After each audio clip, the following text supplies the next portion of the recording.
하나님 말씀은 사무엘하 18장 말씀을 오늘 보겠습니다. 오늘 18장 1절에서부터 5절 말씀을 우리가 한 목소리로 읽도록 하겠습니다. 1절부터 5절 말씀을 같이 읽겠습니다. 이에 다윗이 그 함께한 백성을 계수하고 천부장과 백부장을 그 위에 세우고 그 백성을 내어 보낼세 3분의 1은 요압의 수하에 3분의 1은 수르야의 아들 요압의 동생 아비새의 수하에 붙이고 3분의 1은 가드 사람 이때의 수하에 붙이고 백성에게 이르되 나도 반드시 너희와 함께 나가리라. 백성들이 가로되 왕은 나가지 마소서. 우리가 도망할지라도 저희는 우리에게 주의하지 아니할 터이요 우리가 절반이나 죽을지라도 우리에게 주의하지 아니할 터이라.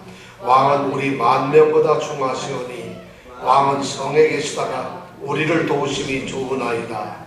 왕이 저에게 이르되 너희가 선히 여기는 대로 내가 행하리라 하고 문 곁에 서매 모든 백성이 100명씩 1000명씩 대를 지어 나가는지라. 왕이 요압과 아비새와 이때에게 명하여 가로되 나를 위하여 소년 압살롬을 너그러이 대접하라 하니 왕이 압살롬을 위하여 모든 군장에게 명령할 때에 백성들이 다 들으니라. 아멘. 이제 드디어 압살롬하고 우리 다윗 군대가 이제 전쟁을 하게 되었어요. 이 전쟁에서 결판이 나지요. 지금 다윗은 예루살렘에서 피난 와서 도망와서 지금 어디에 있죠? 우리가 지난주에 어디 있다 그랬죠? 마하나임이라고 하는 곳에 있다 그랬죠. 마하나임에서 누구의 도움을 받았죠? 하나님의 도움을 받았죠. 그죠? 근데 하나님이 3명을 보내주었다 그랬어요. 누구죠? 소비, 마길, 마갈이 아니고 마길. 그 다음에 또 누구 있죠? 바르실레라고 하는 이 3사람의 도움을 받았다 그랬죠. 자, 그래서 마하나임에서 이제 정신을 좀 차릴까 하는데 요단강을 건너서 누가 쫓아왔어요? 압살롬이 이제 추격을 했단 말이에요. 압살롬이 누구를 사령관으로 세웠다 그랬어요? 아마사라고 하는 사람을 사령관으로 세웠어요. 아마사는 요압 장군하고 사촌간이라고 그랬죠. 어머니가 자매니까. 그래서 압살롬이 아마세를 대장으로 삼아서 온 이스라엘 사람, 쉽게 해서 12지파 중에서 최소한 10지파의 사람들을 모아서 대군대가 요단강을 건너가지고 이제 마하나임에 도망와 있는 다윗을 공격하려고 그런다는 것이에요. 이것이 지금 현재 상황이죠. 오늘 말씀은 그 상황을 알고서 좀 다윗이 그냥 가만히 당할 수가 없으니까 남은 사람들, 자기를 따라온 사람들을 이제 전열을 준비해서 그 사람들과 이제 싸울 대적을 하게 준비하게 하는 것이죠. 1절에 보니까 오늘 전열을 준비하기 위해서 백성들을 전부 모았어요. 자기를 따라온 사람들이 몇 명인지는 모르지만 그걸 모아서 거기에서 백부장, 천부장을 세웠다 그랬어요. 백부장은 무슨 말이죠? 부하가 100명이 있는 부대의 장수를 백부장. 그럼 천부장은 어떻게 그걸 알았어요? 야, 천부장. 그럼 10부장은 10명. 50부장은 50명이요. 그래서 이스라엘 이 제도를 보면 10부장, 50부장, 100부장, 1000부장 이렇게 되어 있어요. 왜 200부장은 없습니까? 이러면 저도 모르겠어요. 성경에 없으니까. 근데 하여튼 그렇게 군대가 나눠져 있어요. 10부장 정도면 우리 소대보다 조금 더 분대보다 더 작죠? 그죠? 분대보다 작죠? 분대 정도 되나요? 10명이면 분대원 정도네. 그 다음에 50부장은 우리 한 소대 병력. 100부장이면 중대보다 조금 뭐 약간 작을 듯하고. 그 다음에 1000부장 하면 우리 한 대대급 조금 넘어가는 거죠. 그러니까 대단한 거예요. 그 1000부장 하면 대단한 건데. 그러니까 이제 모여있는 우리 백성들을 100부장, 1000부장 이렇게 그 장수들 밑에 놓고 그 다음에 보니까 그 다음에 이 군대를 전부 다 3대로 나누었어요. 왜냐하면 장수가 요압도 있고 요압의 동생 아비새도 있고 또 가드 사람 이때도 있고 그랬잖아요. 그래서 이 각각을 3대 장군으로 만들었어요. 그래가지고 요압과 이제 아비새와 이때를 데리고 그리고 싸움을 나가도록 그렇게 이제 편전을 짰단 말이에요. 그리고 다윗이 뭐라는가 하면 나도 이 전쟁에 출정을 하겠다. 직접 나가서 나도 싸우겠다. 이런 얘기를 합니다.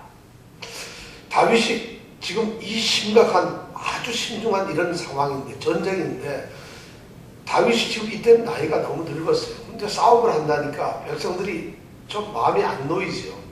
근데 이 다윗은 뭔가 빚진 것이 있어요. 왜냐하면 암몬과의 전투 때 안 나갔다가 어떻게 됐어요? 암몬 족속하고는 안 나갔다가 예루살렘 성에서 낮잠 자고 밤에 거닐다가 사단이 났잖아요. 그러니까 이 다윗이 이번에는 전쟁을 나가겠다. 그래서 백성들을 상대로 나누고 내가 앞장서서 싸움을 하겠다. 이렇게 이제 선언을 합니다. 그리고 출정식을 갖게 돼요. 그렇게 하니까 백성들이 그 다윗 임금이 직접 왕이 나가서 싸우겠다니까 전부 반대를 하는 거예요. 저는 이걸 보면서 지금 다윗을 따르는 백성들은 그렇게 많은 인원은 아닌데 이 조직이, 이 군대가 아주 똘똘 뭉쳐있는 거예요. 그렇게 보이잖아요. 왜냐면 왕이 가서는 안 된다는 거예요. 왜 그러냐면 이 전쟁의 지금 목적이 뭔가 하면은 군대를 다 서로 죽이자는 것이 아니에요. 이쪽에는 다윗이고 이쪽에는 압살롬, 아버지와 아들의 싸움이잖아요. 이쪽에는 압살롬만 죽으면 다 흩어져 버려요. 여기는 다윗만 죽으면 이 다윗 군대는 없어져 버리는 거예요. 왜냐하면 서로가 우두머리만 제거해버리면 되는 이런 전쟁이었거든요. 이 전쟁이. 왜냐하면 다윗이 죽고 나면 백성들이 누구를 위해서 싸워요? 압살롬이 죽어버리면 그 부하들이 누구를 위해 싸우겠어요? 이걸 누가 알았냐면 누가 알았겠어요? 아히도벨이 알았다는 거예요. 그래서 아히도벨이 전략을 세우기를 나한테 12,000명 군사만 주면 압살롬 보고 그랬잖아요. 내가 쫓아가서 다윗만 쳐버려버려. 다윗을 죽여버리겠다. 다른 백성을 죽일 필요도 없다는 것이죠. 다윗만 죽이면 끝나는 거다. 그런데 우리의 후세가 안을 내세워서 그리고 지금 이렇게 해서 전쟁이 생기게 되었죠. 그러니까 백성들은 지금 다윗 왕에게 이야기합니다. 왕이죠. 제발 좀 가만히 계세요. 늙어서 싸움도 안 되고 더군다나 이 왕이 만약 싸움터에 간다 해보세요. 왕이 있으면 백성들이 마음 놓고 싸우지를 못해요. 이 왕이 연로하셔서 혹시라도 창에 찔릴까봐 화살에 맞을까봐 그거 신경 써서 어떻게 싸우겠어요. 그러다가 왕이 다치기라도 하면 어떻게 하겠어요. 나오지 말라는 거죠. 그리고 왕이 혹시라도 나왔는데 지금 싸움이 누구하고 압살롬하고 싸우는데 압살롬 아들이 잡혔어. 그러면 어떻게 돼? 죽여야 되는데 이 왕이 어떻게 아버지가 죽이라고 할 수 있겠어요. 거꾸로 또 하여튼 복잡한 문제가 생기죠. 그러니까 이 백성들이 다윗에게 얘기하죠. 오늘 2절에서부터 5절까지 보니까 아주 좋은 얘기예요. 우리가 다 도망을 해도 저 사람들은 우리를 찾는 것이 아니라 쫓아오는 게 아니라 임금을 왕을 죽일 겁니다. 우리가 반 이상 다 죽어도 저 사람들한테는 반이 의미가 없습니다. 오직 왕을 잡으려고 할 것이다. 그러면서 그들이 하는 말이 우리 10,000명보다도 어떻게? 왕 10,000명보다도 왕이 더 중요하다는 것이죠. 충성심이 이 정도는 돼야 되지 않겠어요? 옛날 전두환 장군 시절에는 그 부하들이 아마 이런 충성심이 있었다고 그러죠. 그런데 바로 이 백성들은 다윗 왕에 대해서 우리는 죽어도 좋다. 왕만 산다면은 임금님만 왕만 다윗 왕께서만 만약 살아계신다면 우린 죽어도 좋다. 이런 충성심을 가지고 드디어 이제 전쟁터에 나가게 됩니다. 그래서 다윗이 이제 그런 것을 받아들이고 백성들이 그런 충성심을 보이니까 그렇다면은 내가 나가지 않겠다. 그러면서 성문에서 이제 백성들이 이 싸움하러 나가는 거 장수들을 보면서 이제 이야기를 합니다. 공격하라. 그러면서 세 장군을 앞에다 놓고 천부장, 백부장 다 앉혀놓고 하는 명령이 뭐였겠어요? 5절에 보면 뭐라고 했어요? 5절 한번 같이 읽어볼까요? 시작.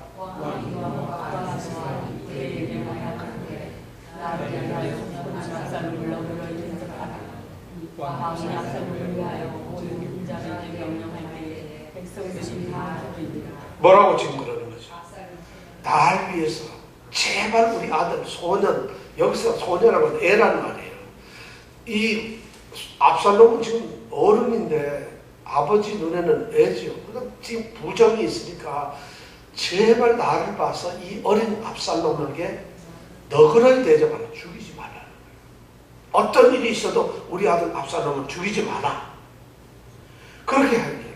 그러니까 백성들이 나가다가 말고 왕이 명령을 내리는데 그 말을 다 들었어요. 요압도 듣고 아비새도 듣고 이때도 듣고 천부장 백부장 백성들이 다 그 명령을 듣는 거예요. 아, 우리 오늘 싸움하러 가는데 압살롬을 죽이면 안 되겠구나. 왕이 저렇게 아버지로서. 자, 지금 다윗은 왕으로서의 다윗이기도 하지만은 아버지로서의 다윗이기도 한 거예요. 자, 그렇다면 백성들 입장에서 이 전쟁을 어떻게 해야 돼? 이겨야 돼요? 말아야 돼요? 이기면은 압살롬을 죽여야 돼요. 그럼 우리 보고 지란 말이야? 압살롬을 살려두면? 그럼 이 전쟁을 왜 하는 거예요? 지금 다윗은 굉장한 갈등 속에 있는 거예요. 이 군사들도 다윗이 그런 명령을 하니까 사기가 어떻게 되겠어요? 우리 같으면 적장을 단칼에 목을 베어가지고 그 목을 가져오는 사람에게는 내가 아내를 7명을 주고 뭐 재산을 주고 이렇게 해야지 이 사람들이 군사가 싸움을 할 거 아니에요. 그런데 지금 이 싸움은 뭐냐면 적장을 절대 죽이지 마라. 그건 내 아들이다. 그러면 이 사람들 누구를 위해서 싸워요? 백성들만 죽이는 건가요? 전쟁이 이거 되지를 않는 건데 다윗은 지금 근데 다윗의 입장을 보면 우리가 이것을 이해할 수가 있어요. 반역자 압살롬을 그 반역 부대는 물리쳐야 되는데 그 왕은 죽여야 되는데 그 왕이 내 아들이란 말이에요. 여러분들 같으면 이럴 때 어떻게 해야 돼요? 내 아들 살리자. 차라리 내가 죽겠다. 이렇게 해야 되는 건가요? 아마 아버지 마음 그런 게 있겠죠. 그런데 하여튼 백성들은 그 왕의 명령을 듣고 이제 전쟁터에 나갑니다. 그래서 전쟁을 드디어 합니다. 자, 전쟁의 결과는 6절부터 8절 말씀까지가 전쟁의 이야기가 있습니다. 같이 한번 읽어볼까요? 6절부터 8절까지 시작. 이에 백성이 이스라엘을 치러 들로 나가서 에브라임 숲에서 싸우더니 거기서 이스라엘 무리가 다윗의 신복들에게 패하며 그날 그곳에서 살육이 커서 이만에 이르렀고 그 땅에서 사면으로 퍼져 싸웠으므로 그날의 숲에서 죽은 자가 칼에 죽은 자보다 많았더라. 자, 싸움을 하는데 지금 온 이스라엘을 모아온 압살롬과 피난하는 이 다윗의 싸움은 지금 어떻게 보면 싸움이 될 것 같지도 않아요. 그리고 우리가 가만히 생각을 해보세요. 지금 압살롬이 반란을 일으켰고 거기서 누구를 회유를 했고 어떻게 했고 그리고 다윗은 지금 피난 가면서 누구를 정탐꾼으로 넣었고 누구를 넣고 그 다음에 누구를 만났고 얼마나 우리가 몇 시간을 지금 성경 말씀을 공부했잖아요. 근데 전쟁은 단 3절에 끝나버리고 말아요. 하나님의 관심, 이 저자의 관심은 전쟁은 어떻게 싸우는 거예요. 관심이 없다는 거예요. 드디어 근데 하여튼 싸움의 운명의 시간은 다가왔어요. 준비하는 단계는 반역을 하고 도망을 가고 하는 단계는 굉장히 길고 지루하게 이야기가 진행되었지만 막상 전쟁은 단 한 절로 끝나버리고 만나요.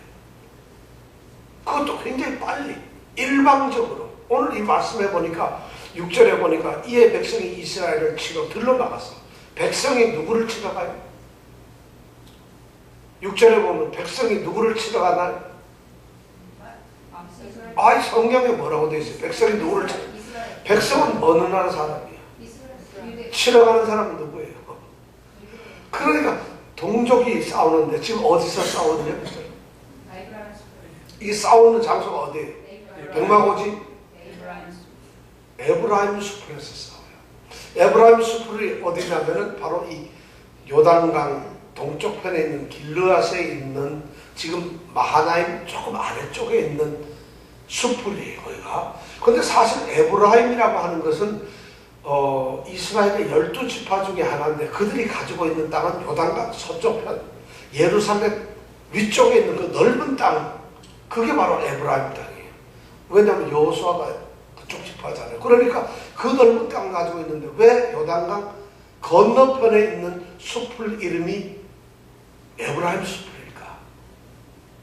근데 이스라엘 사람들은 이걸 딱 읽어보면 에브라임 숲을 하면 금방 아는데 우리는 도대체 에브라임 지파는 요단강 서편인데 사운터는 에브라임 숲이 요단강 동편에 있다. 이게 길르앗 편에. 왜 그럴까요? 이거는 이렇게 되는 것이에요. 우리가 여호수아서 우리가 공부를 했지, 그죠? 그리고 사사기서도 공부했잖아요. 사사기서 12장에 보면은 유명한 사사가 나옵니다. 기생의 아들이었어요. 누구죠? 기생의 아들. 좀 이 깡패, 잡류 이런 그 사람이 누구죠? 이름이 두 자인데 끝에가 성은 입시인데 예, 이병택 집사님이 입다하니 이게 너무 반가워요. 이 입다가 사사 시절에 어떤 일이 있었냐면 암몬족이 쳐들어왔어요. 그래서 길르앗 땅을 막 공격했거든요. 그래서 이 입다가 30만 대군을 이끌고 모아가지고 이스라엘 백성들이 야, 이거 저 암몬족이 지금 길르앗 땅을 공격해 왔는데 이 땅을 좀 우리가 구원을 해줘야 될 거 아니냐. 그래서 이스라엘 장로들이 대표가 그 깡패 두목인 입다한테 가가지고 제발 우리가 왕이 돼서 싸워달라는 그랬잖아요. 그래서 니네가 나를 기생아들이라고 쫓아낼 때는 언제 그러니까 왕이 되어주시면 우리가 섬기겠나이다. 그래서 입다를 왕으로 섬기죠. 그래서 입다가 이 사사가 되어가지고 암몬족을 쳐부숩니다. 그래가지고 암몬족을 완전히 쳐부숴가지고 거기서 싸워서 무찔렀는데 문제는 거기서 생긴 거예요. 입다가 혁혁한 공을 세우고 나니까 이스라엘 지파 중에서 한 지파가 삐졌어요. 화가 났어요. 그게 바로 누구냐면 에브라임 지파예요. 에브라임 지파가 왜 시기냐면 야 입다가 막 공을 세워가지고 암몬족을 무찌르고 막 명성이 높아지니까 이 에브라임 지파는 자기네가 최고 지파로 생각을 했거든요. 그런데 입다라고 하는 이 불황자가 공을 세우니까 시기심이 나는 거예요. 왜 싸울 때 우리 안 불렀어? 왜 너 혼자 가서 싸워? 이랬잖아요. 그죠? 그러니까 입다가 뭐라고 그래? 야 불렀는데 니네가 안 왔지 않으니까 거짓말 하지 마. 그래서 입다 군대와 에브라임 지파가 싸우기 시작하는 거예요. 그래서 에브라임 지파하고 싸우던 데가 어디냐면 바로 이 에브라임 숲을 땅이에요. 그래서 거기서 싸웠는데 그날에 에브라임 지파가 42,000명이 죽어요. 사사기 12장에 보면. 그리고 막 도망치는 사람이 있는데 요단강 가에서 입다가 딱 지키고 있습니다. 그래서 지나가는 사람한테 암호를 묻지요. 뭐죠? 십볼렛. 이걸 대답하라죠. 그러면 십볼렛 이러면은 통과. 그런데 십을 발음 못하고 사투리 우리 경상도 쌀 하듯이 발음을 정확하게 이 에브라임 사람들은 혀가 좀 짧아가지고 발음을 정확하게 못해요. 그래서 십볼렛 이 말을 해보라 그래요. 그럼 십볼렛 이러면 바로 거기서 죽여. 넌 에브라임이라고 그래. 그래서 거기서 죽은 사람이 42,000명이 죽었다. 그래서 이 에브라임 수풀이라고 그런다 이게 거기를. 근데 오늘 전쟁이 바로 거기에서 지금 이루어지고 있어요. 자, 여기서 전쟁이 됐는데 7절에 보니까 거기서 이스라엘 무리가 다윗의 신복들에게 패하여 그날 그곳에서 몇 명이 죽었다고? 2만 명이 죽었어요. 7절에 단순하게 그날 전쟁을 했는데 이스라엘이 졌다 이래요. 그럼 이스라엘이 졌으면 누가 이겼어요? 백성들이 다윗 군대가 이겼다는 얘기예요. 다윗 군대는 아마 유다 지파 사람들이겠죠 주로. 그러니까 나머지 11지파 사람과 유다 지파가 지금 싸우고 있는 거예요. 다윗은 통일 제국을 만들었지만 아직까지도 11지파와 이 유다 지파는 동맹관계, 제휴관계예요. 완전히 승복이 안 되어 있는 상태죠. 그래서 싸움을 해가지고 드디어 거기서 2만 명을 죽였어요. 그런데 놀라운 8절에 보면은 아주 놀라운 얘기를 써 있어요. 8절 한번 다 같이 읽어볼까요? 시작. 그날에 술에서 죽은 자가 가면 분량보다 많았다. 이게 무슨 얘기예요? 땅으로 그날 그 에브라임 숲에서 싸우는데 쫙 퍼져서 싸우죠. 그럼 이 다윗의 군대는 3대로 나눠가지고 공격을 합니다. 다윗은 대단한 전략가입니다. 왜냐하면 다윗은 사울 왕한테 도망을 다니면서 숲으로 해서 야전 사령관 노릇을 했거든요. 그러니까 이 산에서 그 다음에 이런 데 사는 숲으로 사는 백병전에는 선수예요, 선수. 그러니까 저는 이걸 보면서 야, 하나님께서는 다윗을 그런데 고생을 시켰던 것이 다윗으로 하여금 뛰어난 전략가가 되도록 만들으라고 그런 거예요. 여러분 고생을 두려워하지 마세요. 그것을 하나님의 훈련 과정이에요. 그러니까 다윗이 도망을 다니면서 온통 마원 황무지에서 이렇게 싸우면서 이런 백병들의 선수라는 거예요. 그러니까 3대로 나눠가지고 쫙 해서 자기보다 몇 배가 많은 이 이스라엘 대군을 갖다 흩어서 공격하니까 이 사람들이 막 도망을 하다가 결국에 어디서 죽었다? 수풀에서 죽었어요. 칼에 찔려서 칼에 맞아서 죽은 사람보다 수풀에서 죽은 사람이 많다. 왜 수풀에서 죽었을까요? 짐승이 많아서? 혹시 사자한테 물려서 죽었을까요? 그러면 뭘까요? 왜? 혹시 매복 작전을 해서 들에서 죽였을까요? 이 지형으로 보면은 에브라임 숲을 이 땅이 굉장히 험지예요. 이 길르앗 땅이. 그러다 보니까 웅덩이도 많고 양떨어지 같은 게 있고 그래서 싸우다 보면 미끄러지면 다요. 근데 다윗은 워낙 도망다니면서 이런 일을 지형을 너무 잘하니까 요압 장군이 워낙 또 싸움에 대가니까 그런 지형집을 최대한 잘 이용했던 거예요. 그래서 이 말씀을 보니까 수풀에서 죽은 자가 칼에 죽은 자보다 더 많았다는 거예요. 쉽게 해서 칼로 죽이지 않고 도망가다가 피하다가 전부 수풀에 죽었다는 거예요. 이걸 딱 보면 여러분 무슨 생각이 나요? 이 전쟁은 누가 싸우는 거예요? 하나님이 싸우는 거예요. 하나님이 싸우기 때문에 그게 가능한 것이지 다윗이 그들을 무슨 수풀에 몰아넣는 게 아니잖아요. 하나님이 싸우는 거예요. 여기서 이걸 딱 보면 우리는 여호수아 10장을 생각해요. 여호수아 10장에 보면은 어떤 일인가 하면 여호수아가 이제 가나안 땅을 점령하는데 여리고 성하고 아이성을 점령했어요. 그리고는 남부군을 점령하려고 하는데 예루살렘과 헤브론과 이쪽에 5개 성의 이 왕이 연합 동맹군을 맺어요. 그래가지고 기브온 족속이라고 하는 이 여호수아와 제의를 맺은 기브온 족속, 기브온 성을 둘러싸고 그것을 함락하려고. 그러니까 이 기브온 지파 족속이, 기브온은 본래 이스라엘 사람이 아니고 원주민이에요. 이 사람들이 길갈에 있는 굉장히 멀리 떨어져 있는 거예요. 걸어서 한 서너 시간 걸리는 아주 멀리 길갈에 있는 이 여호수아 군대에다가 SOS를 치는 거예요. 지금 우리가 예루살렘 연합군대 이 가나안 지파들 아모리 족속이 5 백성이 우리를 에워싸고 지금 공격을 하는데 우리 죽게 됐다. 뭐 하느냐? 여호수아에 공격해라. 그랬더니 여호수아가 그 말을 듣고는 밤새 달려가지고 군대가 와서 기습을 하죠. 그래서 아세가 골짜기로 해서 전쟁을 할 때 그때 여호수아서 10장 11절에 보면 이런 말이 있어요. 공격을 할 때 하나님께서 큰 우박을 내리니까 큰 우박에 죽은 자가 이스라엘의 칼에 죽은 자보다 더 많았더라. 아세가와 막베게까지 일어나는 그런 길이.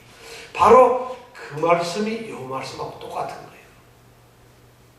하나님께서 지금 다윗을 지키고 있는 것이에요. 전쟁의 숫자나 지금 전쟁의 상황이나 모든 환경을 보면 도저히 다윗이 싸울 수가 없고 이길 수도 없는 건데 하나님께서 이 하나님은 지금 아히도벨이 생각했던 그 나쁜 계략까지도 구세를 통해서 막으셨어요. 그 하나님은 다윗을 지키는 거예요. 자, 저는 여러분 여기서 보면 너무 이상하지 않아요? 이 전쟁이 왜 일어난 것이? 다윗의 범죄 때문에 일어나는 거 아니에요? 다윗이 하나님의 명을 어겼기 때문에 그런 거 아니에요?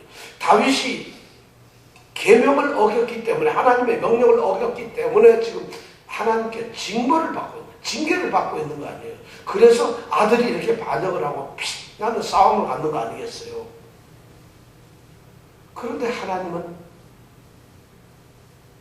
다윗을 지금 지키고 있어요. 왜 그럴까 하나님은? 도대체 하나님은 왜 이러실까요? 이것이 하나님이에요. 성경에 보니까 바로 이런 분이 하나님이라는 것이에요. 하나님은 자신이 선택한 자신의 자녀들, 자신의 사람들은 징계를 하실지언정 그를 넘어지게는 안 하신다. 그를 죽이지도 않고 그를 버리지 않고 징계를 해서 채찍은 들지언정 그를 끝까지 사랑하신다는 거죠. 이것이 바로 지금 동족의 전쟁이 일어나잖아요. 지금 이 비극이 얼마나 비극이 아버지와 아들이 싸워요. 사촌 간에 장수가 되어서 싸우잖아요. 우리 6.25 전쟁. 바로 동족 생산의 비극이죠.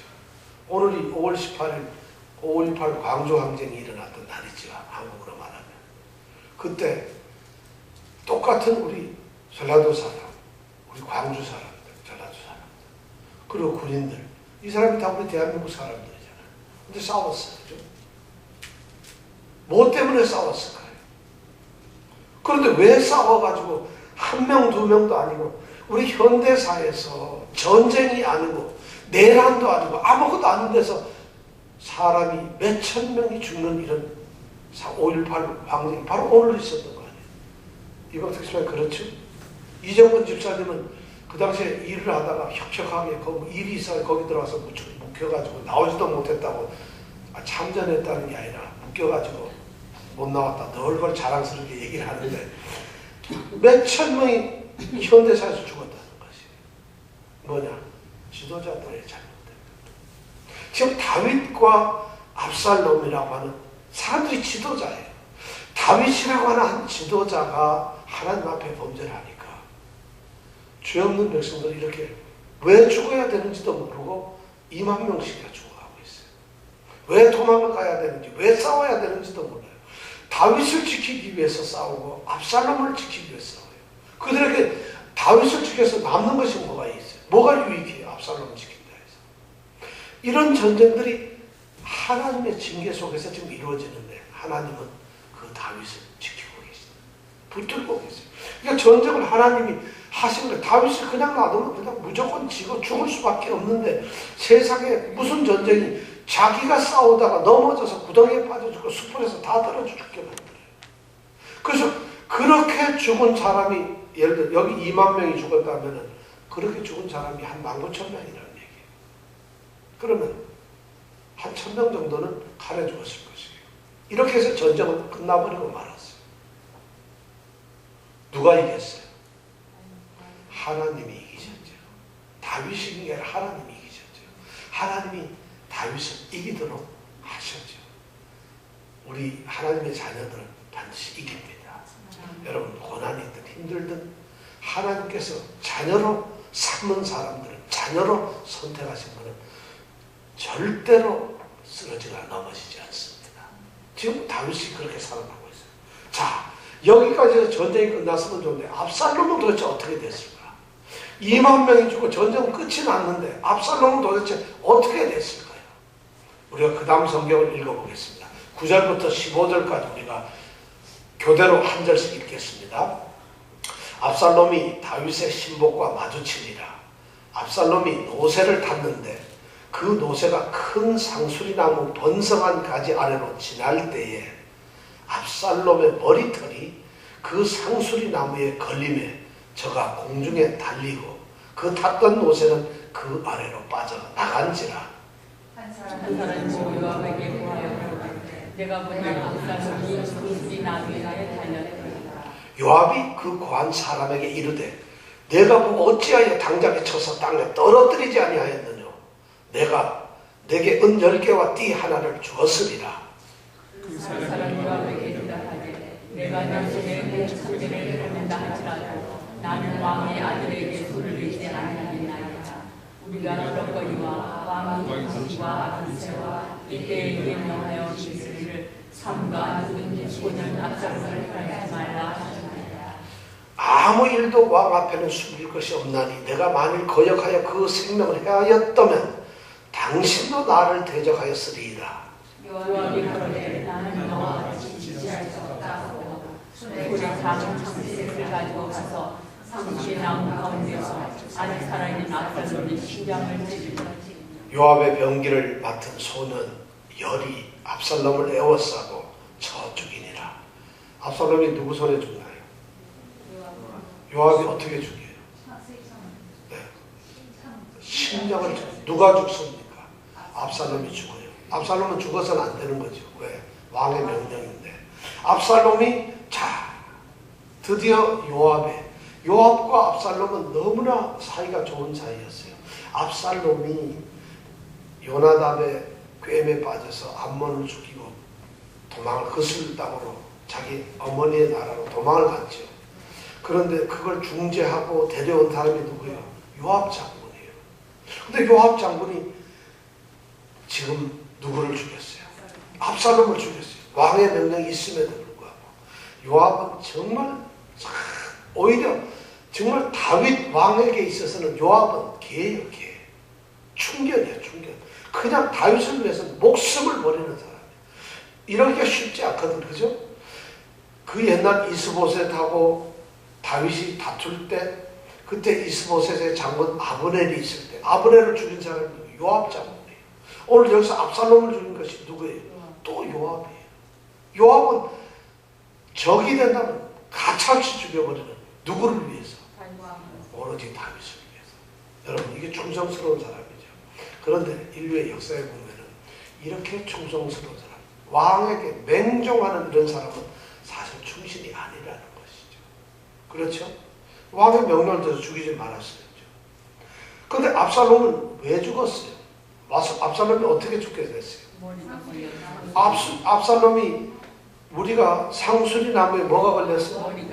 우리 성경에는 머리칼이 걸렸다고 되어 있는데 원어에 보면 머리가 걸렸다고 되어 있어요. 그러니까 머리가 걸렸는데 머리가 어떻게 걸렸어요? 그러니까 아마 가지가 이렇게 V자로 됐는데 거기에 걸린 건지 아니면 우리 성경처럼 머리칼이 걸린 건지. 그런데 머리칼이 걸린 게 맞을 것 같아요. 왜냐? 압살롬이 가장 자랑하는 것이 뭐예요? 머리가 200세겔이나 된다고 그랬어요. 우리 지난번에 배웠죠. 압살롬이 항상 이 용모가 머리끝부터 발바닥까지 준수했어요. 그리고 그가 가장 자랑했던 게 머리였어요. 이스라엘 이 유다 사람들은 머리가 별로 잘 안 나요. 근데 압살롬은 머리숱이 많아요. 저는 머리숱이 많아 고민이 많은데 이 압살롬 때문에 고민이 많은데 압살롬이 머리숱이 많고 길르니까 그 머리 때문에 백성들이 친송하고 자기가 자랑하고 그 머리를 얼마나 자랑하고 교만했는지 몰라요. 그런데 그 머리가 이제는 자기를 죽게 만드는 도구가 되고 있다는 거예요. 전쟁터에 나가는 사람이 다윗은 전쟁터에 안 나가서 자기의 탐욕 때문에 죽게 되었는데 이 압살롬은 전쟁터에 나갔는데 좀 머리를 어떻게 좀 파마를 하든가 좀 뭐 어떻게 잘 묶고 나가야지. 그 머리를 휘날리고 머리 자랑을 했겠지 않겠어요? 그게 가지에 턱 걸려니까 어떻게 돼요? 턱 걸려서 대롱대롱 여기 보니까 공중에 매달렸다. 그러니까 타고 있던 노새는 어떻게 됐어요? 휠체어 가지요, 당연히. 그리고 공중에 달랑달랑 신명기에 보면은 저주를 받은 자마다 나무에 매달린다. 바로 우리 예수님께서 저주를 받아서 십자가에 달리셨어요. 십자가가 나무거든요. 그래서 예수님이 저가 십자가에 나무에 달리셨다. 왜냐하면 사람들의 죄를 다 짊어지고 십자가에 들어갔어요. 그래서 나무에 달리셨다 그러잖아요. 근데 바로 이 압살롬이 저주를 받았어요. 무슨 저주일까? 압살롬은 부모를 거역한 죄를, 그리고 아비의 첩을 범한 죄를, 이런 죄를 했기 때문에 율법에 지금 범죄를 받아서 걸려있게 된 거예요. 그렇게 되니까 어떤 한 사람이 봤단 말이에요. 그리고는 가서 누구한테 얘기해요? 요압에게 가서 말하죠. 아이고 압살롬이 걸려있는데. 그래서 요압이 뭐라 그래요? 당장 죽이지 왜 그냥 왔느냐. 그랬으면 내가 은 10개를 너에게 선물 포상을 했을 것이다. 그러니까 이 사람이 뭐라 그래요? 저는 죽일 수가 없어요. 왕의 아들이고 왕의 명령인데 어떻게 죽이겠어요? 죽일 수 없어요. 난 당신을 믿을 수가 없어요. 내가 서기서 죽였다 하더라도, 은천을 받는다고 죽였다 하더라도 당신을 믿을 수 없어요. 요압 장군, 당신은 내가 죽였습니다 하고 뭐라 하겠어요? 얘는 왕의 명을 거스른 놈하고 저를 죽이지 않겠어요. 다윗은, 그러니까 요압은 그렇게 좀 이중적인 사람이죠. 그러니까 이 부하가 다 아는 거예요. 그러니까 그 말을 듣던 요압이 난 네하고 떠들 시간이 없다. 모함을 당했어요. 속으로 아마 그런 생각이지. 저놈이 내 속을 다 들어보고 있구나. 그래서 혼자 이제 창 3개를 들고 와가지고 압살롬이 메어다니는 걸 보고 어떻게? 심장을 찔러 죽여요. 심장을 찔러 죽여요. 그냥 눈 감고 찔렀겠어요. 달려있는 건 압살롬은 지금 살아있어요. 달려있어요. 그럼 압살롬이 살려달라고 그랬을 거 아니겠어요? 아니면 저 장렬하게 죽을 테니까 심장을 찌르시오. 이랬을 것 같아요. 그럼 압살롬과 요압은 서로 눈도 마주치고 대화를 할 거 아니겠어요. 그게 아들, 왕의 아들은 자기가 그렇게 숭배하는 다윗 왕의 아들 아니에요. 어쩌면 살려주면 이 사람이 나중에 왕이 될지도 모르는 사람이에요. 그런데 요압은 거기서 왕의 명령이고 그냥 자기의 그 생각, 충견 때문에 그냥 심장을 찔러 죽입니다. 그리고 압살롬은 죽게 됩니다. 자, 압살롬은 그 젊은 인생이 이렇게 해서 끝나버리고 맙니다. 자, 그리고 전쟁은 이제 끝났어요. 압살롬이 죽게 되면 이 압살롬은 어떻게 했을 것 같아요? 16절부터 18절까지 한번 읽어볼까요? 시작. 저희가 이스라엘을 짜지 아니하고 돌아갑니다. 우리가 압살롬을 먹려다가 수가오에 큰 무덤을 던지고 그 위에 심히 큰 돌무덤을 쌓으니라. 온 이스라엘 무리가 각기 장막으로 도망하니라. 압살롬이 살았을 때 자기를 위하여 한 백성을 가졌으니 이는 저와 자기 이름을 알아 아들이 없음을 나타납니다. 그러므로 자기 이름으로 그 비석을 이름하였으며 그 비석이 왕의 전자기에 있고 이제까지 압살롬의 기념이라 하였다. 예, 드디어 압살롬이 죽게 되니까 요압이 나팔을 봅니다. 전장은 끝났다. 싸우지 마라. 장수가 죽었으니까. 그러니까 이스라엘 족속들 압살롬을 모시고 왔던 그 군대가 다 흩어져 버리고 마는 거예요. 그러니까 이제 뭐 전쟁이 끝난 거죠. 죽기도 했고 도망도 갔는데 압살롬이 죽었는데 뭐하러 싸우겠어요? 다 흩어져 버렸어요. 압살롬을 시체를 끌고 와서 에브라임 숲을 어느 구덩인지도 모르는데 거기다 넣어버리고는 큰 돌로 막아버리고 돌무덤을 쌓았다는 것이죠. 저주를 받은 자는 돌로 쳐서 죽여야 되는데 돌로 쳐서 죽은 게 아니라 죽은 자를 돌로 쌓았다. 꼭 아간의 범죄에서 봤던 그런 모습이 나오죠. 그리고 거기다가 기념비를 돌무덤을 만들어 놨죠. 근데 그 다음 28절에 보면은 압살롬이 살았을 때 아마 이런 일이 있기 전에 자기를 위해서 비석을 하나 세웠던 것 같아요. 근데 자기를 위해서 살아줘야 될 아들이 없어요. 3남 1년대 아들이 없다는 얘기는 뭐냐면 아들이 죽었다는 거예요. 딸 하나만 살아있어요. 그 딸 이름이 다말이라 그랬죠. 그러는데 아들이 없기 때문에 내가 참 슬프고 해서 자기가 비석을 만들었어요. 그래서 18절에 보면 그러므로 자기 이름으로 그 비석을 이름하였어요. 압살롬의 비석이다. 이렇게 세웠겠죠. 그 비석이 왕의 골짜기에 있었어요. 근데 그리고 이제까지 압살롬의 기념비라 일컫더라. 이렇게 돼요. 그러니까 그렇게 해서 이 기록이 왜 되었는지 모르겠는데 아마 그 당시에 압살롬의 비석이 있었던 것 같아요. 근데 여러분 성경을 보면 제가 궁금한 게 있는데 그 비석이 왕의 골짜기에 있고 이제까지 다르게 번역하면 오늘날까지 압살롬의 기념비라 일컫더라. 오늘날은 언제? 오늘이 지금 현재? 그 당시? 전쟁하던 당시? 아니면 이 사무엘하를 쓰던 당시? 야, 성경에는 이런 것이 그래서 성경을 이 의심하는 이상한 이 학자들이 바로 이런 걸 가지고 시비를 걸어요. 성경은 이거는 한 사람이 쓴 게 아니라 누가 막 덧붙이기도 하고 믿을 수 없다. 오늘날까지 압살롬의 기념비라 일컫더라. 이 말을 하면 그 오늘날이 언제냐 이게. 이 책을 쓰던 사람들이 그때 사람들에게 얘기하려냐. 오늘날 우리가 압살롬 비라 그러지 하고 쓴 거냐. 압살롬이 싸우고 진짜 죽었던 그 당시 비를 보고 이렇게 한 거냐. 아니면 지금 성경은 우리를 보고 오늘날 하는 거냐. 하여튼 해답은 모르겠어요. 하여튼 이렇게 성경이 되어 있어요. 자, 그렇게 되다 보니까 이제 압살롬도 죽고 묻었고 이스라엘 족속들은 다 도망가서 각기 자기네들 동네로 다 마을로 다 도망가 버렸어요. 전쟁은 끝났어요. 그럼 전쟁이 끝났으니까 이제는 어떻게 해야 돼요? 돌아가야 돼요. 근데 이 승전보를 얘기해야 되는데 이 승전보를 알리기 위해서 이제 문제가 생겨요. 자, 19절부터 보면은 19절 한번 같이 19절만 한번 읽어볼까요? 시작. 사울이 아들은 아기스가 청컨대 나를 빨리 너희에게 가서 여호와께서 왕의 원수 갚아주신 소식을 전하게 하소서. 자, 20절 한번 또 읽어보죠. 그랬더니 요압이 저에게 대답합니다. 시작. 요압이 저에게 이르되 너는 오늘 소식을 전하게 전하는 자가 되지 말고 다른 날에 전할 것이나 왕의 아들이 죽었나니 내가 오늘날 소식을 전하지 못하리라 하고. 네, 이게 무슨 말이에요? 아히마아스는 사독 제사장의 아들인데 예루살렘에서 정탐꾼으로 있다가 소식이 생기면 아히마아스하고 요나단이 다윗에게 알려주는 이런 심부름을 한다고 그랬죠. 근데 이 아히마아스가 전쟁이 끝나고 나니까 이것을 빨리 다윗에게 이겼다는 걸 얘기를 해주려고 그래요. 그러니까 아히마아스가 탁 나서가지고 지금 요압 장군에게 제가 가서 지금 이 전쟁 이겼다는 승전보를 다윗 왕에게 전하겠습니다. 이렇게 얘기를 하는 거예요. 나서는 거예요.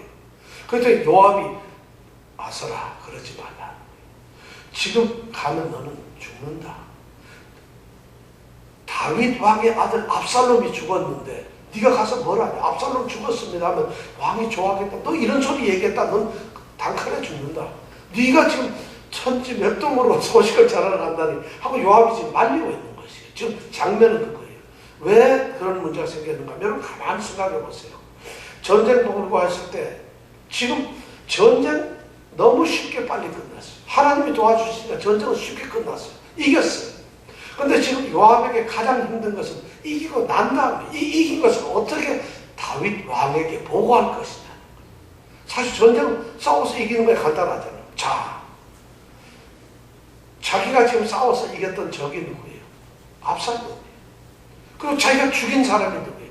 다윗이 죽이지 말라던 그 아들 압살롬이라는 거예요. 이걸 어떻게 이야기를 할 수 있겠어요? 지금 요압은 막 머릿속으로 생각합니다. 옛날에 기브아 전투에서 사울과 요나단이 블레셋과 싸우다가 죽었어요.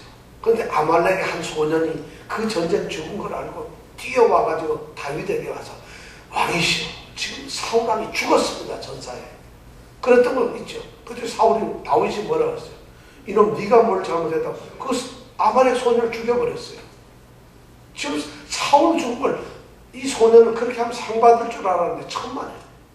그것뿐만 아니에요. 이스보셋이 나중에 반란을 일으켰고 아브넬 장군하고 싸울 때 이스보셋을 죽이려고 할 때 그때 레갑이라고 하는 신하, 바하나라는 두 신하가 이스보셋을 갖다가 배신을 하잖아요.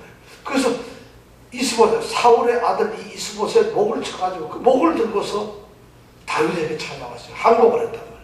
그래서 자기는 다윗 왕께서는 사울의 아들인 이스보셋을 이 이스보셋 왕을 처벌하고 목을 가져왔으니까 상을 내릴 줄 알았는데 천만에 어떻게 또 목을 쳐서 둘 다 죽여버리거든요. 요압은 지금 그 내용을 알고 있는데 지금 전쟁에서 압살롬 아들을 죽였으니까 이걸 어떻게 얘기를 해요? 그런데 이 천지 아무것도 모르는 이 아히마아스는 내가 그 소식을 전하러 가겠습니다. 그러니 요압은 아서라 네가 가면 죽는다. 지금 네가 그거 떠들 일이 아니다. 오늘 아무리 좋은 소식을 네가 가져가다 해도 오늘 전해서는 안 된다는 것이죠. 이 소식은 다른 날 전해야 되는데 오늘은 아들이 죽었지 않느냐. 이거 얘기하면 절대 안 된다는 것이죠. 그리고는 21절에 보니까 구스 사람, 이 이디오피아, 구스는 이디오피아예요. 이디오피아 사람을 보냅니다. 네가 가서 좀 전해라. 그래서 이 구스 사람은 예 하고 쫓아갑니다. 그럼 구스 사람은 어떻게 될까요? 그럼 구스 사람은 죽어도 좋고 이스라엘 사람은 살려야 되는가? 이 요압은 참 희한한 사람이야. 그러니까 구스 사람은 용병이겠죠. 그러니까 그냥 알겠습니다. 뛰어가요. 그런데 아히마아스는 참 대단해. 그러면 가만히 있어야 되는데 또 나섭니다. 장군 제가 가서 전하겠습니다. 저를 좀 보내주세요. 자꾸 그러는데. 그러니까 야 이거 네가 가서 전해봐야 상을 못 받는다. 너에게 포상도 없고 이거 전해봐야 절대 왕이 좋아하지 않는다. 그만둬라. 그런데 또 와서 얘기를 해요.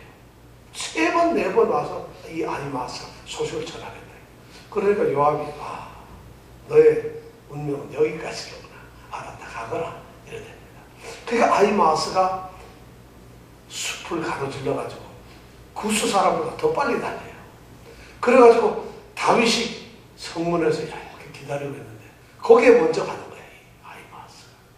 아히마아스가 헐레벌떡 뛰어가니까 성에서 기다리던 다윗이 성문에서 이제 보초가 이렇게 보니까 맨 데서 한 사람이 쫓아오거든. 왕이 지금 한 명이 쫓아옵니다. 그러니까 왕이 그래 몇 명이 오느냐? 혼자 옵니다. 그래? 그러면 소식을 전하는 거라. 다윗은 참 빨라요. 여러 명이 오면 패잔명이 오려는 거예요. 근데 한 명이 오니까 이건 소식을 전하는데. 근데 또 조금 있다 보니까 또 한 명이 또 와요. 누가 오겠어요? 구스 사람이 또 와요. 자, 또 한 명이 옵니다. 그래? 또 소식이구나. 그러면서 이 다윗이 하는데 그 밑에 부하가 이 보초 쓴 사람이 앞에서 뛰는 사람은 보니까 아히마아스 같습니다. 그러니까 그 친구는 좋은 친구니까 좋은 소식이 올 것이다. 반드시. 그래서 아히마아스가 도착해서 왕에게 납sul 전합니다. 어떻게 됐느냐? 뭐가 어떻게 됐겠어요? 내 아들이 어떻게 됐느냐를 묻는 거겠죠. 전쟁이 어떻게 됐느냐보다 더 중요한 게 뭐예요? 내 아들이 어떻게 됐느냐? 어떻게 됐느냐? 아히마아스가 얘기해요. 왕이시여, 하나님께서 우리를 도우셔서 우리가 이겼나이다. 그러니까 다윗이 이겼나이다 하니까 다윗이 기쁠까요? 안 기쁠까요? 갑자기 다윗은 큰일 났어요. 그리고 바로 묻습니다. 내 아들 압살롬은 어떻게 됐느냐? 그러니까 아히마아스가 대답합니다. 야, 여기서 대답을 잘해야 돼요. 아히마아스가 뭐라고 대답하냐? 제가 올 때 소식은 모르는데 큰 소동이 있었습니다. 이러고는 그냥 보고를 하는 거예요. 그리고는 헐레벌떡해서 그 다음 누가 오겠어요? 구스 사람이 와요. 어떻게 됐느냐? 이겼습니다. 아니, 내 아들은 왕이시오. 왕을 대적하는 자는 아들과 같이 될 것입니다. 이 말이 무슨 말이에요? 죽을 거라는 거예요. 죽었습니다. 그 소식을 들은 이 다윗은 어떻게 되겠어요? 아버지로서 왕으로서 전쟁은 이겨야 하지만 아들이 죽었어요. 다윗이 막 통곡을 해요. 33절 마지막 절 한번 읽어볼까요? 시작. 왕의 마음이 심히 아파 무릎으로 올라갔습니다. 저가 올라갈 때 말하기를 내 아들 압살롬아, 내 아들 압살롬아, 내가 너를 대신하여 죽었다면 압살롬 내 아들아, 내 아들아. 성경이 있는데 감동이 전혀 없어요. 무슨 뭐 지금 연속곡도 안 보셨어요? 이정근 집사님 한번 감정 있게 한번 읽어보세요. 왕의 마음이 심히 아파 물 위로 올라가서 우니라. 저가 올라갈 때 말하기를 내 아들 압살롬아, 내 아들 압살롬아, 내가 너를 대신하여 죽었다면 압살롬 내 아들아 하였더라. 어때, 실감이 좀 나나요? 실감이 안 나요. 저거는 아들이 없거든. 그러니까 실감이 안 나는 거예요. 아니, 우리가 지금 웃을 일이 아닌데 실감이 별로 안 나네. 지금 다윗은 말할 수 없는 통곡이에요. 지금 압살롬은 칼 한 번 못 써보고 어떻게 됐어요? 교만 때문에 죽은 거예요. 참 상징적으로 머리가 상수리 나무에 걸려서 죽는 거, 자기의 가장 큰 자랑, 자기의 영광, 자기의 명예, 자기를 가장 드러냈던 그것이 걸려서 결국 그것 때문에 죽는 거 아니겠어요? 한 사람이 그렇게 죽는데 칼 한 번 하면 싸움도 제대로 못하고 죽어요. 그러니까 지금 다윗은 죽었다는 얘기로 통곡을 합니다. 차라리 내가 너를 대신해서 죽었다. 그게 낫다. 여기 보면 압살롬아 내 아들을 5번이나 불러. 요 한 절에 성경에 이런 구절이 없어요. 지금 다윗은 어때요? 자기가 범죄함으로 인해서, 하나님께 범죄함으로 인해서 어떤 일이 벌어졌어요? 바세바의 첫 아들이 죽었죠. 그 다음에 암논이라고 하는 첫 아들이 압살롬한테 죽었죠. 또 압살롬 세 번째 아들, 진짜 잘난 이 세 번째 아들이 또 지금 무참하게 죽었잖아요. 지금 이런 일이 다윗은 아는 거예요. 이것이 하나님의 징계라는 걸 알고 있어요. 자기가 하나님의 명을 거서 하나님의 계명을 어겼기 때문에 정말 하나님의 명령을 어긴 자신에게 이런 일이 벌어짐에 대해서 너무 다윗은 지금 그런 모든 것이 복잡하게 어울릴 수가 있는 것이에요. 아들이 죽은 슬픔, 하나님에 대한 자신의 그 자괴감. 여러분, 범죄를 하게 되면은 우리 하나님께서 죄에 대해서 용서해 주시잖아요. 우리가 회개하면 용서해 주시죠. 무슨 죄든지 회개하면 용서해 주시죠.